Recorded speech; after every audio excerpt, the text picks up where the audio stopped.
God bless you. If you want to learn how to play drums from knowing nothing to be able to play at church, these are a couple things that have helped me as a church drummer. I've been playing for a couple years now, and I've learned a lot of different things, but I'm going to show you the things that contemporary worship drummers should know. It'll take from zero to almost professional. The most important thing is to pray to God and ask Him for guidance, ask Him to help you, because He's the one that opens up your mind and teaches you what you need to know. He really opens your eyes and shows you exactly what you need to know. So you could watch a lot of videos and practice a lot, but the most important thing is to do it for God and ask Him to help you with this. But aside from that, let's get started.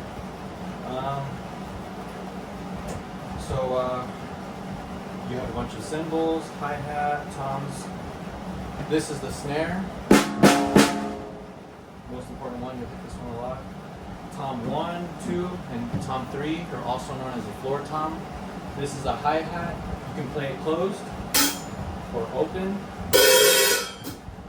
And you control that with your foot, your left foot. This is a crash cymbal, usually a little smaller, but this is the one that makes the big hits. Whenever you play the crash cymbal, make sure you hit the bass drum. So you really almost never just.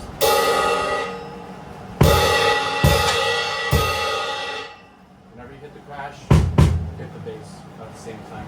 And then this is the right cymbal. This one is just to help you keep time. So with some beats, you'll do 1, 2, 3, 4 on the hi-hat, or you can change it and go over 1, 2, 3, 4. The difference is that if you keep time with the hi-hat, like most rock beats, like it's just boom, boom, boom, boom. With the right cymbal, it kind of carries the time a little more, creates the atmosphere, makes it a little bigger. It's kind of like the sustain pedal on a piano. You can just play the notes, but if you hold down the sustain pedal, it'll elongate the notes, and that's basically what a right cymbal does. Or you can just use it as a crash. You can do that too. Tom 1, Tom 2, Tom 3. This is obviously the highest pitch, and then a little lower, and then the lowest, and then the bass drum. These are all, you just hit these, however. The bass drum though, keep, or I don't know if you can take it. Whenever you're holding the bass pedal or whatever, some people keep their foot off. It's easiest to just, with the top part of your foot, hold it down, and then whenever you need to play, so if you're not playing the bass drum or whatever, you're just kind of playing something else. It's how you can have like the most control, because I can go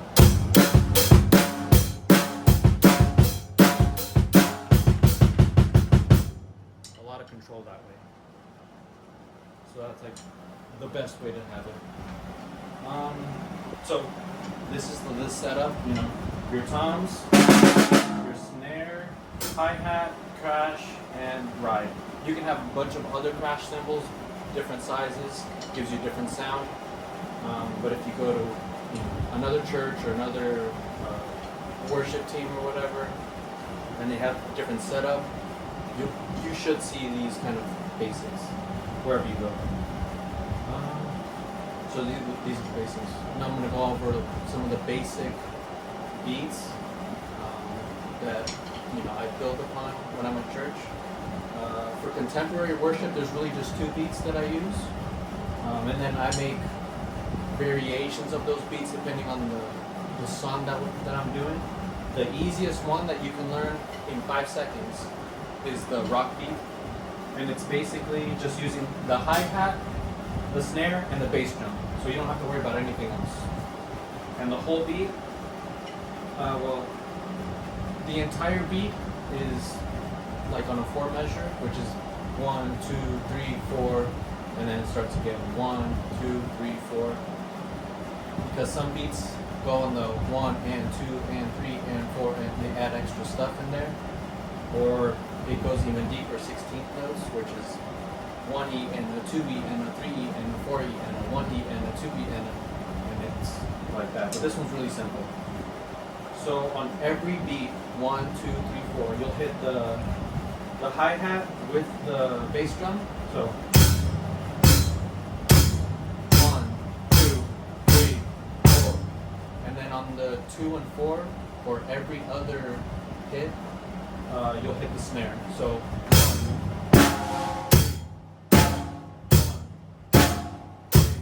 1, faster beat.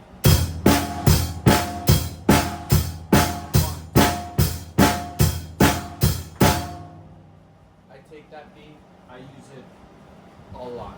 So many songs I take it, especially contemporary worship music, it takes it a lot. Or it takes a variation of it. The most popular variation is a lot of the slow songs, a lot of the powerful songs or whatever. They'll take, instead of on every single beat, it'll be on 1, 2, 3, 4, on every beat, take the hi-hat. 1, 2, 3, 4. And then on the number 3, you'll hit the snare. You can hit it like normal, or you can hit it on the rim. So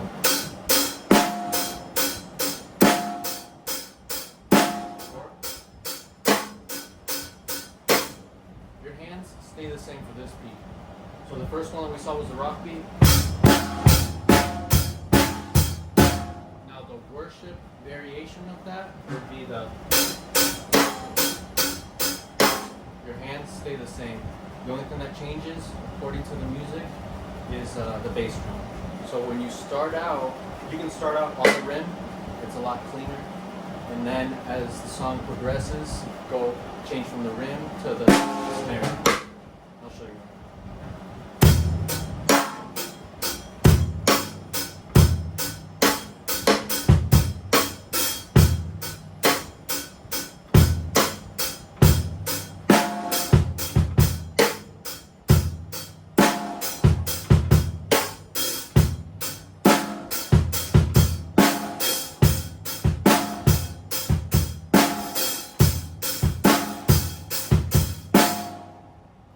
I did a little extra stuff in there, but most of the time it was just the bass drum is just kind of doing its own thing. Whenever you start out a song, there's some songs where you just get right into it, but most worship songs, they start slow, soft, and as a drummer, you're kind of like the bones of the group, like the skeleton. It adds structure to the music. And you just have to listen, like have a good ear, try to listen to see where whoever's leading, usually maybe it's just the singer, maybe it's the pianist or the lead guitarist, whoever's leading the song, right, it could change. One person could lead one song in the same worship set, and then somebody else will want to lead, or is supposed to lead a different song or whatever. So be listening to whoever's leading and try to match them, try to see where they're at, where they're going, where they're trying to take the song. Because the Holy Spirit is leading that person, and you need to match it. And obviously, before you go to play, ask God to be with you, so that it's not you playing, but God is helping you to see where He wants to take the music. That's the most important thing, because if we're not doing it for God, all of this is pointless. Right? So to start again, right? When I stand worship, hands stay the same. The only thing that changes is the bass drum, and I'll go like what I would actually do.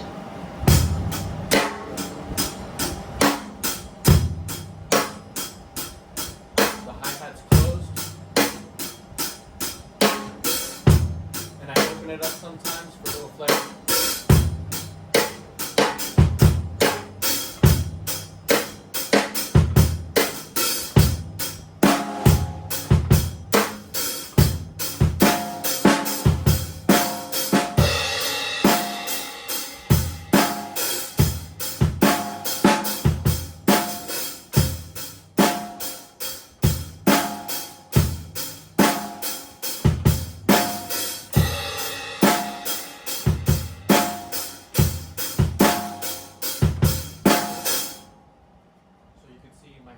stay the same the entire time.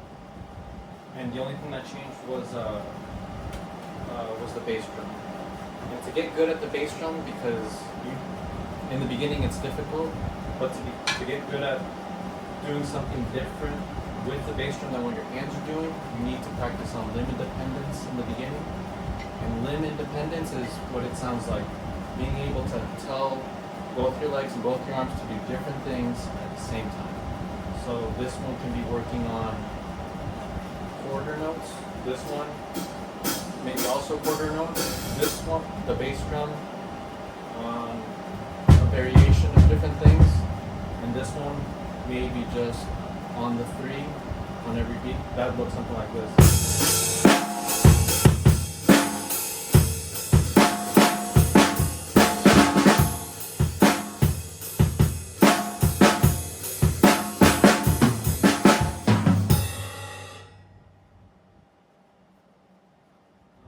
Limb independence, it's really important. To be a drummer, you need to be able to do different things with different times. Because for any song, to take a song from nothing to, the highest part of the song, you need to be able to introduce different things or different pieces throughout the music or whatever. And by that I mean starting off with something simple in the beginning.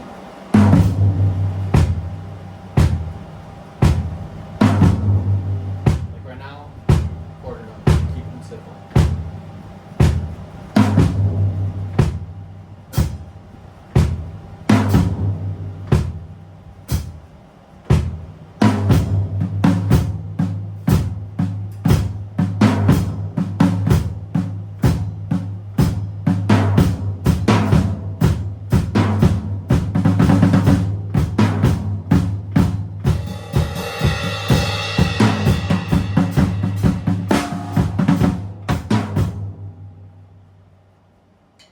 Not perfect, but you get the idea of what you should be able to do. The best way to practice limb independence is, like for this simple beat that we're working on, the 1, 2, 4, 1, 2, 4. For that beat, the best way to work on that is to, while you're trying to do this, the best thing is to do it slow and controlled. Don't just try to keep the beat and be messing up. Go super slow if you need to.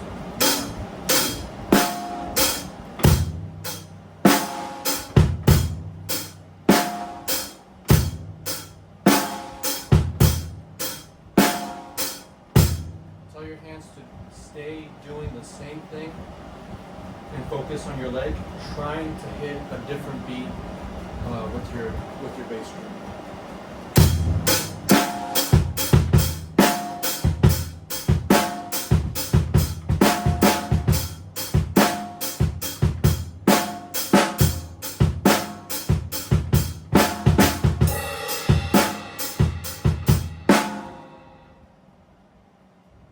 That's something really good to practice on. Good exercise, for limb independence is, well, first holding the sticks and placing your feet properly.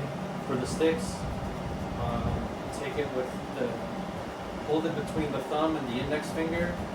You can support with your middle finger, and then the ring finger and pinky should almost not be touching. It should almost be pinky out, fancy.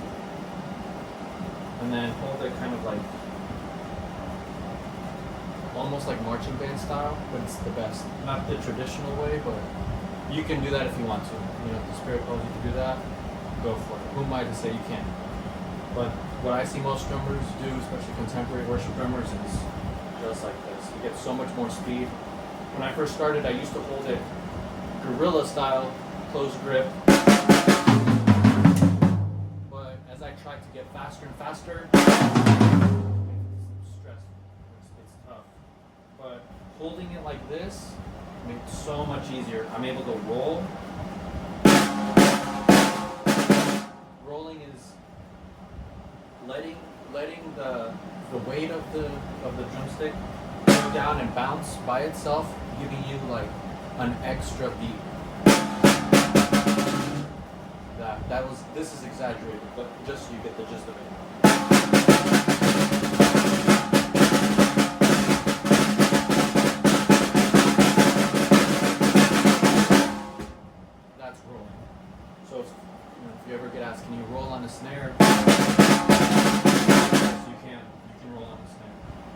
So this is how I found the best way to hold the drumsticks. It's all in the wrists. So practicing this is great to be able to hold it. I already talked about how you should hold The bass drum, this front. sorry, this front part of the foot should be what's on there. I've seen some drummers when they want to do a double bass, like a double tap, their foot will go kind of swaying back and forth. You could try that, but I think just holding it on the front is good enough. But as you progress in your skills as a drummer, that's something that you can look into and change it up if you need to. But for me, that's what works best. I get a lot of control. That's cool. And for the hi-hat, it's the exact opposite. Usually, for the bass, your heel will be up off the ground, and the only thing making contact is like your toes and the front part of your foot. And for the hi-hat, you want your heel to be planted down, and the only thing that's controlling the hi-hat or whatever is your entire foot clamping down. So as you play, you usually play it closed. Your whole foot is on it, usually. So you're playing, my foot is closed on the hi-hat, down. And I only open it, occasionally. But when I say open it,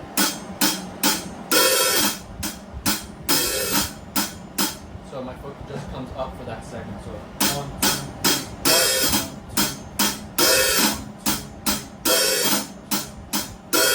3, 4. So that's how you get that sound.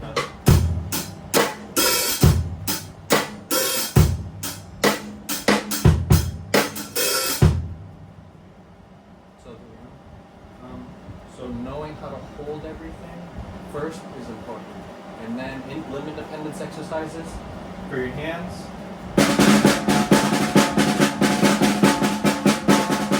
Start with just going 1, 1, 1, 1. And then increasing the speed as you feel comfortable. Once you start going crazy fast or whatever, just be careful that you don't get any bad habits. Once you're good with that, you can do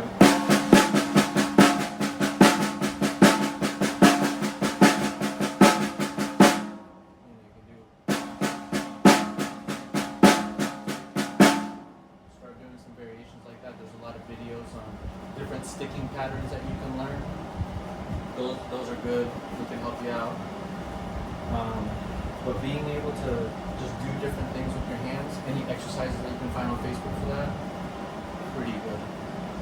And then for your feet, both of them. The best thing to help you with the limb independence on those is just working the muscle and getting control of that muscle and practice doing different things, trying to keep time. If you're driving and you have an automatic car, like pretty much all cars are made, as you're driving, or if you have an office job, or any time that you're sitting, try with your left leg, just going 1, 2, 3, 4, 1, 2, 3, 4.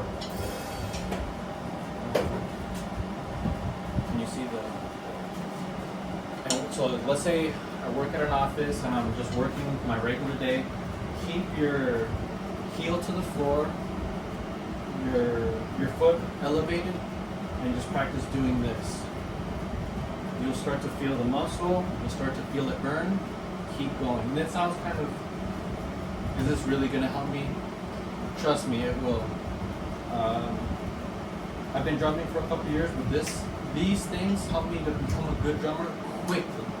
There are two other drummers back in my church or whatever. One of them's really good. The other one's been drumming for, not to throw the kid on the bus, but he's been drumming for a couple years now, and he's still got some ways to go.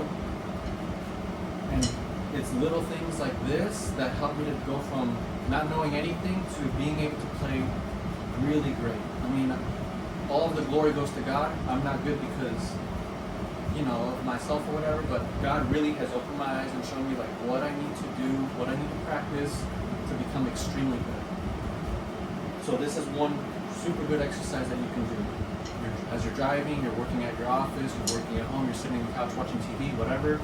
Keep your heel planted on your left leg, and just practice this. Go fast, You go just 1, 2, 3, 4, 1, 2, 3, 4. When you get tired, go as fast as you can until you feel the burn. Once you start to feel the burn, keep going, and don't stop until it's like ridiculous. So you're like, okay, I really can't do that for a while, maybe a month or so, and you should be able to really control your movement on the hi-hat. Another thing with the hi-hat that I like, because it keeps my other arms open, is making sure that it touches, or even as it's, because right now it's open, my foot's not on it, so the hi-hat's open. One edge of it is still touching, even though it's in open position. One edge of it is still touching, the other side is open, but it gives it like a clean sound. You'll have to play with your hi-hat. Usually there's a knob at the bottom that, like, as you push it in, it'll angle it. So if that knob at the bottom isn't pushed in and it's completely out, the hi-hat should be parallel to itself, right? But if that knob is pushed in, it'll push the bottom part of the hi-hat up, creating contact, and that's what gives it, whenever you close it, that's what gives it a nice, crisp sound. So keep it, because if not, let's say right now I'm going to take it off and keep it parallel to itself.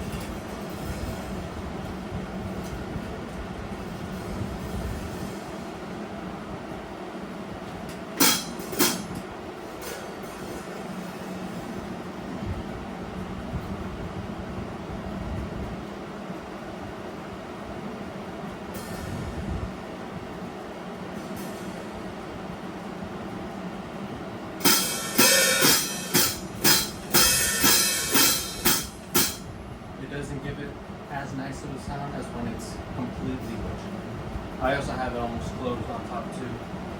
Another way to adjust it is up here, undo the knob, and then with the foot,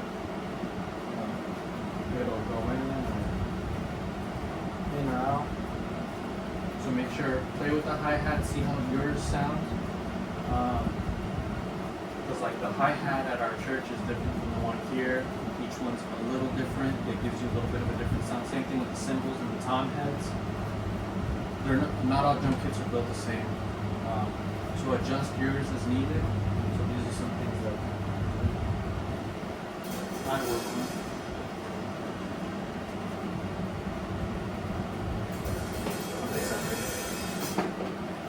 Alright, so limb independence, talked about the arms, talked about the left leg. For the right leg, it's kind of the same. Make sure the front part of the foot makes contact, that the head of the bass drum, the part that makes the contact with the head of the bass, is always there, unless if you're about to make a hit, then it comes up, but it comes right back down and it stays there. The best practice for this is just to hit it, hit it, hit it. Same thing, feel the burn in the muscle.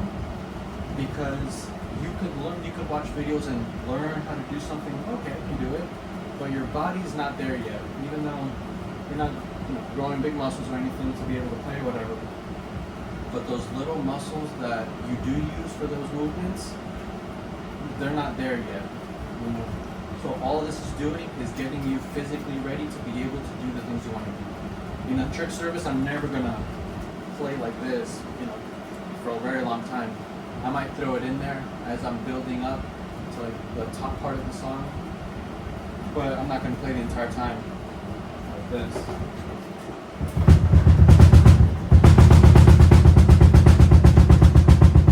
But that's just a practice. So get on your kit, like at the end of whenever you're practicing or whatever, at the very end, this is when I would do this. Just hit it until you feel the muscle burn and you can't hit it anymore. You're just, it hurts so much. That's when you're going to get controlled real quick. And then beats like this,